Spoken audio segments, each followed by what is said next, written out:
I'm not a good technicians, okay, in Yeah, that sense, agreed. okay. But We are your little of book typically used to lay it out, right? That you we see have something given like it, this. Yeah. it's a more of a representation of in a graphical manner, okay, but it is a more of a macro and mathematical models which we run at our end, and we are predominantly a behavior house.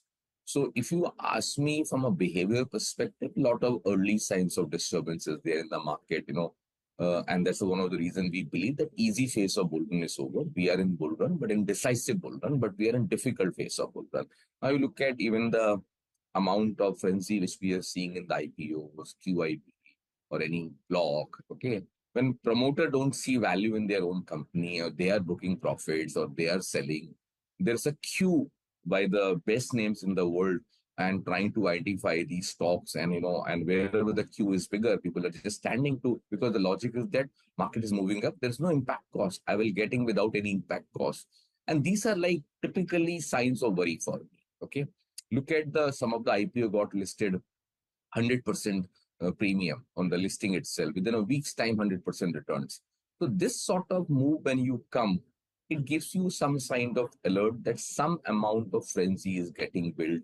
And whenever that sort of phenomena happen, it's a additional data points for you that one has to be slightly cautious. Okay, I'm not saying that this is the top of the market. No, India is a great story. Something has changed for India.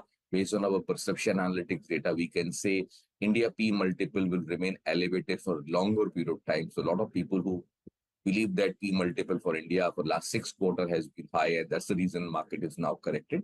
They have been proven wrong for more than 6 quarters now. And I still believe that this thesis will not work.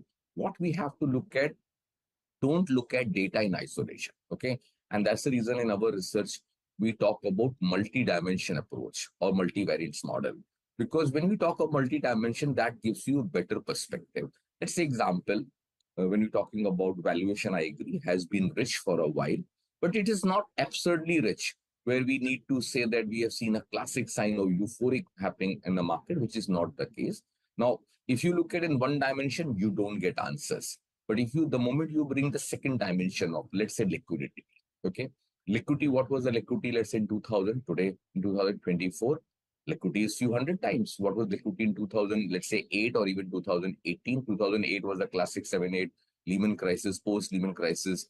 Best of the people thought that is the biggest liquidity wave we have seen in the world. Okay, where all central bank came together. I'm talking about that's the way the QE started.